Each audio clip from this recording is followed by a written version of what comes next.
so we go to Alibaba. Now, what's our next step? Because we got to get this thing selling. How do we get it so that how do we get it on Amazon to post it there, and then how do we ship it to people? I love it. Okay, so your next step is you get a sample, okay, because you don't want to sell junk. So we got a sample. We're good with it. Now we place our order. So let's just use some rough numbers. Let's say it's $120 packaged, meaning it's the garlic press. It's a cool box. Now, one little side note on that is a lot of times they already have existing packaging, right? These manufacturers do. And you go on a site like Fiverr.com. You know Fiverr, right? Yeah. Fiverr. Yep. And, for $5, $10, $20, you can, so they'll give you the template of the box. You have a designer overseas make a really cool package, really cool design. Now you place your order. What's so cool about Amazon, and a lot of people don't even know this is possible, it's called FBA, Fulfillment by Amazon. Yep. The product actually gets shipped directly from China right to Amazon. So it goes right to their factories. And you said you could start by just ordering like $500 worth of stuff and have it shipped from China to Amazon's warehouse. Yeah, the optimal amount, I'm just saying you could start with as low as 500. But if you have a couple bucks in your savings, like starting with like 1,500, $2,000 might be smarter, only because with 500 you might sell out quick. And that's a problem too. Right. Selling too fast and having too much sales velocity is actually a problem too. Like I've run into that where I actually ran out of product and it cost me a fortune because like I've boosted my sales rank, spiked that Amazon algorithm. I'm on page 1. I'm just crushing it. I crush it too much, run out of product, and now I'll never do that again because now I just buy way more than I'm going to sell in a month or 2 months or 3 months. But so this machine called FBA, Fulfillment by Amazon. Now the warehouses receive that product. Okay. Now your listing goes live. Now if you go to the AmazonSecrets.net, like I have some cool free training videos just to kind of show you guys these things. So I'm giving you an overview. But so what you do now is your listing is now on Amazon, and there's a whole method behind that too, because it's like how do you keyword your title? How do you got to put in the right words so and, that when people search garlic press, when Kelly creates, so you basically create a listing on Amazon, and if she knows what she's doing, you have a course. He's got free course, he's got paid course at AmazonSecrets.net if you want to check it out. But basically, Kelly needs to put the right words because obviously, if she puts in, if everybody's searching for the word garlic press and she puts in garlic crusher or something like that, then all of a sudden she doesn't show up. Is that what you're talking about?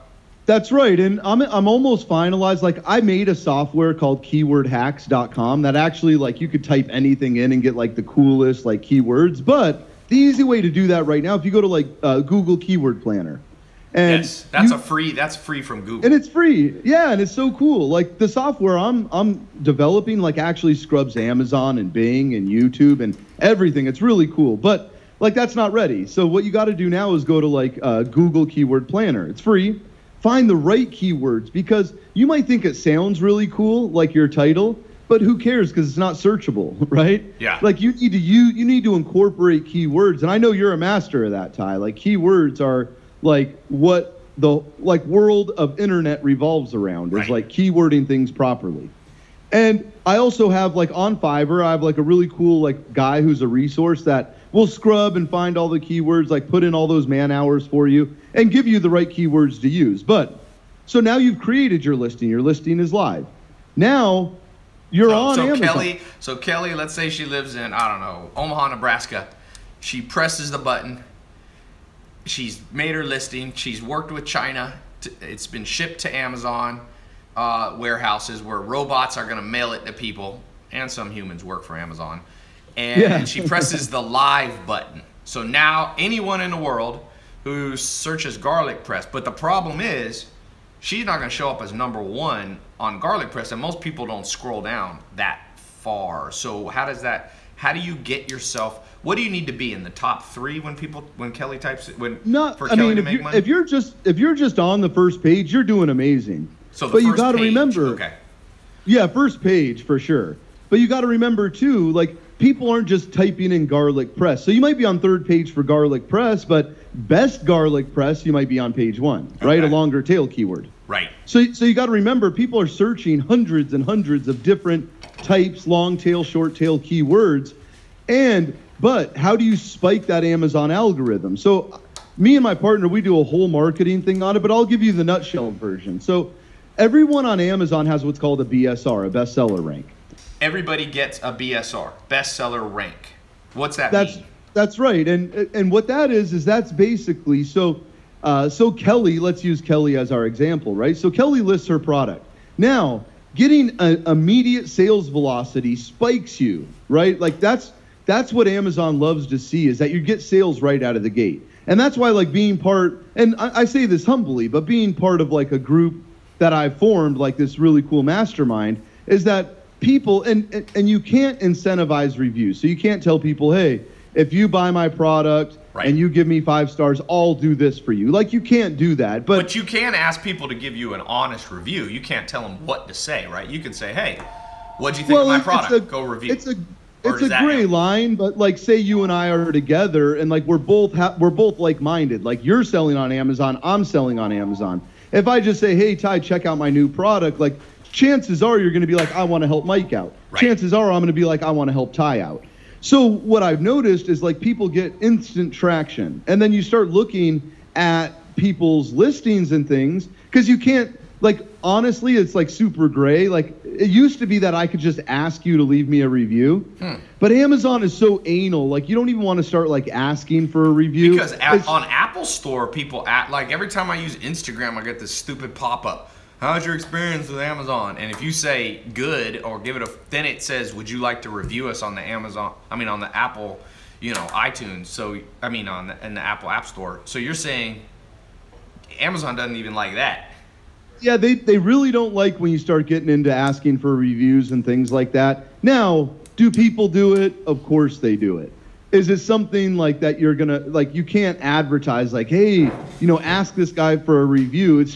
It's kind of like, review clubs, like, they have those. Like, it's more like this. It's like, hey, Tai, I just launched this product. Check it out and click here to buy it, right? Yeah. Like, chances are, like, you're going to want to support me just like I want to support you. So these groups of like-minded people, that's a way people kind of get around this. But you got to be careful, because if Amazon finds out, they'll delist you or knock you to the very bottom. And what's the 3 letters, McKenna? What are the 3 letters? BSR. BSR. And what does that stand for?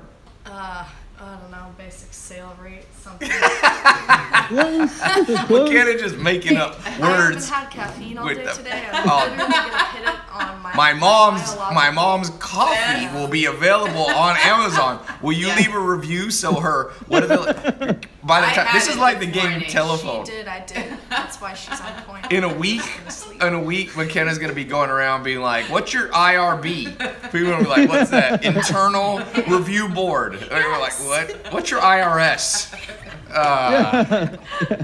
McKenna, why don't you sell ADD pills, Adderall? Oh no, that'll get you put in jail. Don't do that. That's illegal, Tai. Don't sell. That's what. By the way, I actually do sell something like that. Nothing like Adderall, but it's called Brain Balance, and it is like and it's all natural, but it's like to keep your brain on focus, right?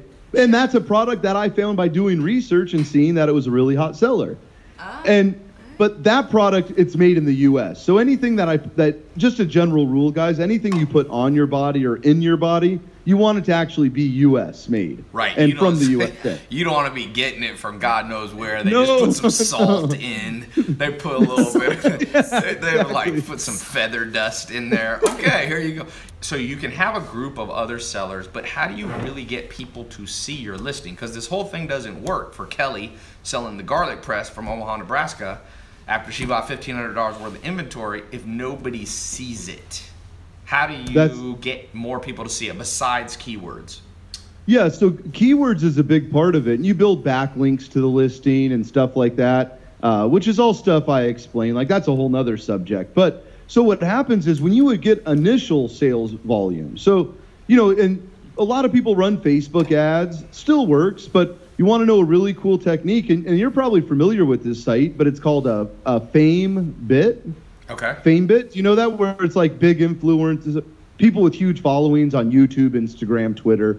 What they do, so you have a product sent to them. So if you go to Fame Bit, you're basically bidding on them promoting your product.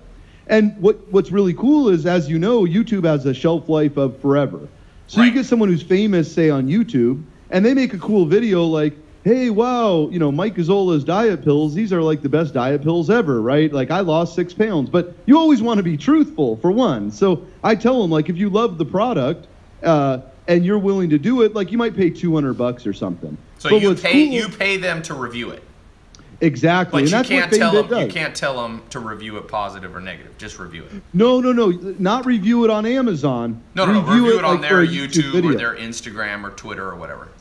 Yeah, so like for $250, you might get a reach of 500,000 people the day you launch. Yeah. Right? Wow. Because when they upload, so you have so your sales velocity, now you get your rank increases on Amazon, which in turn gets you more sales, which increases your rank even more, which in turn gets you more sales. So using some really cool creative stuff like FameBit, like using groups where it's like, hey, check out my product. I have a 95% off coupon. Check it out.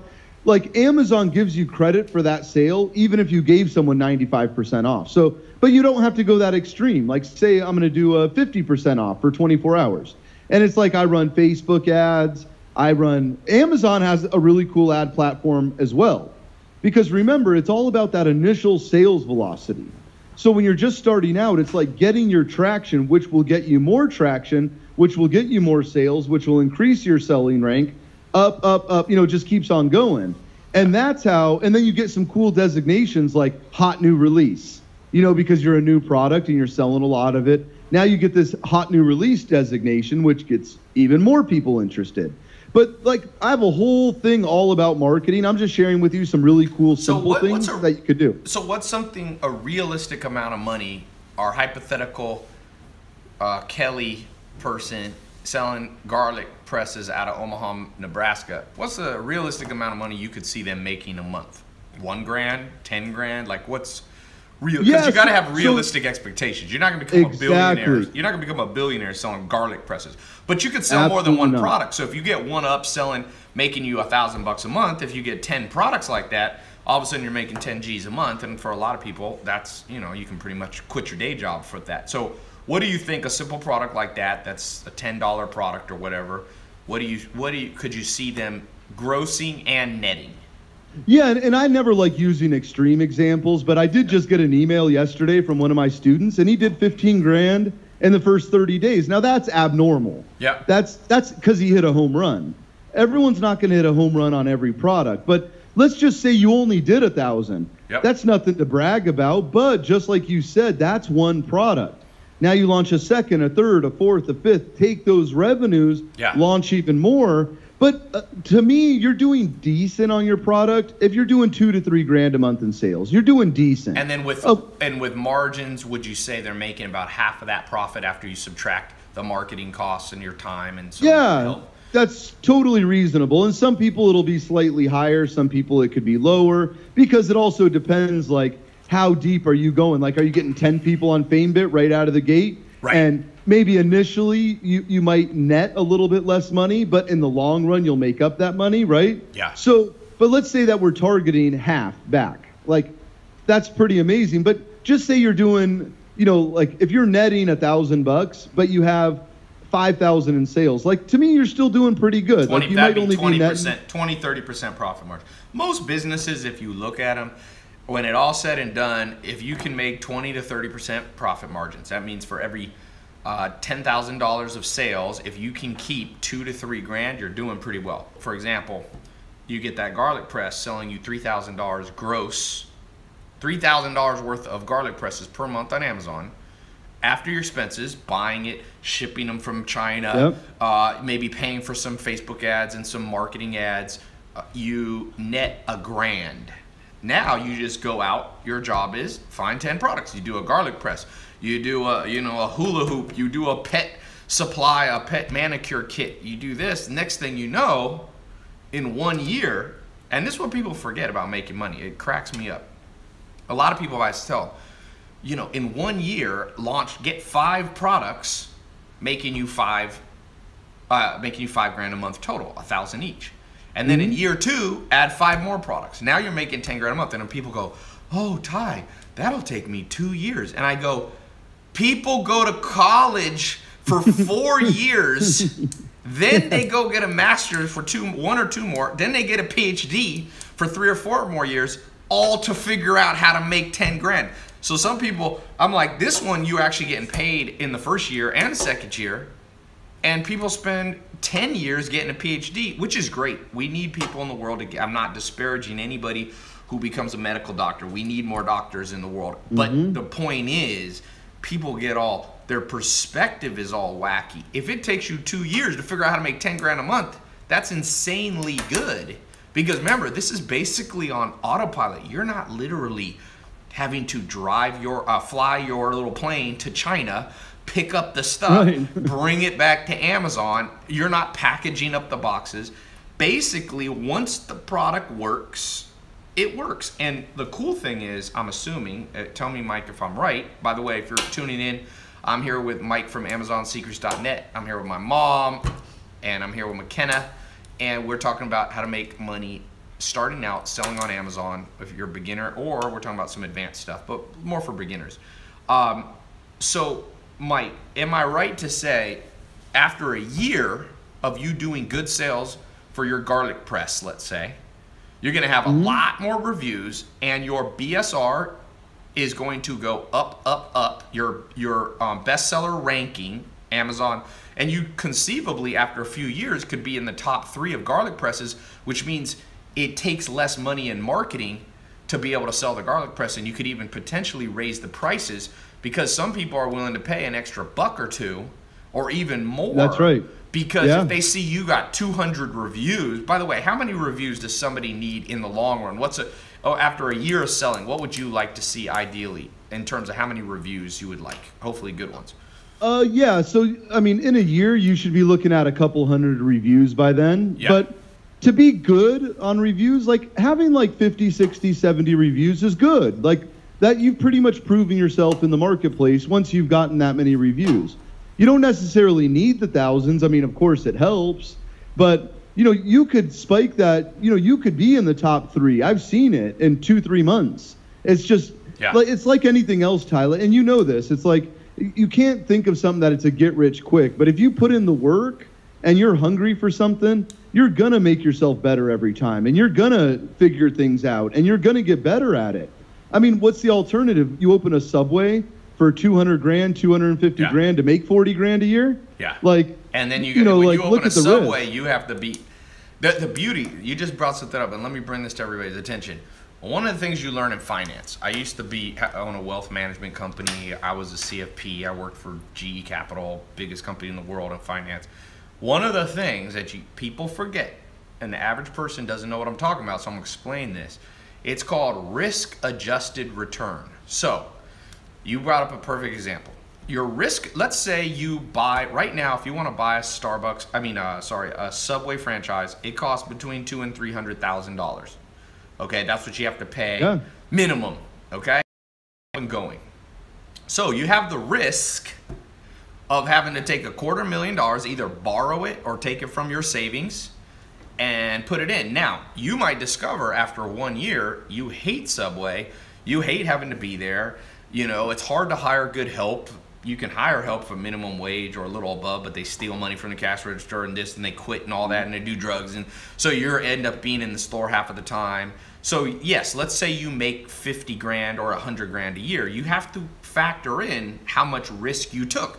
You had to put up 250 grand and sign a contract with Subway. Now, when you think about Amazon, even if you make less money from selling your garlic press or selling your pet supplies or your household stuff, how much money did you have in it? How much risk did you have on day one? Mike here is saying between $500 and $1,500 is all you're risking. So let's say it doesn't work out for you. Now you can just move on to the next thing. You know, so the beauty of Amazon and what we're talking about today is you can get in, you can test the garlic press idea, and worst case scenario, there's not one person here that's going to commit suicide if they lose $1,500. I mean, you might be sad if you lose $1,500, but if you put in $250 into a Subway and you lose that, people commit suicide over 250 grand. But trust me, people don't commit suicide over $1,500. Now, hopefully no one here is going to commit suicide over every amount of money. I'm just giving the emotional side of things that you have to factor in, because we humans are very emotional. But you have to be persuasive. So things that will make you persuasive on Amazon, for example, is how you say it. You know, you could say garlic press and just be boring about it, or you could say something. I'll give you a little hint. One of the most, a guy named Frank Lutz, who's a political campaign expert, he said the most persuasive and emotion evoking word in the human language, in the English language, sorry, in America specifically, is imagine. So you could start your Amazon listing saying, imagine, you know, you're cooking a beautiful Italian meal for your family, and you're, you know, blah, blah, blah. You want to use garlic, and you are press, which perfectly grinds it out. So that's not being manipulative to use the word imagine. It's being persuasive. The psychology of selling on Amazon is almost as big as the logistics of selling on Amazon. So one thing I'll add on Amazon now, you can have video reviews on Amazon. That's right. Yeah. So those get video reviews, because that's one right. of the things that's persuasive is when we see stuff. You know, when we you see hit it right people on the head. talking. Those are massively important. Video reviews are just, they're amazing.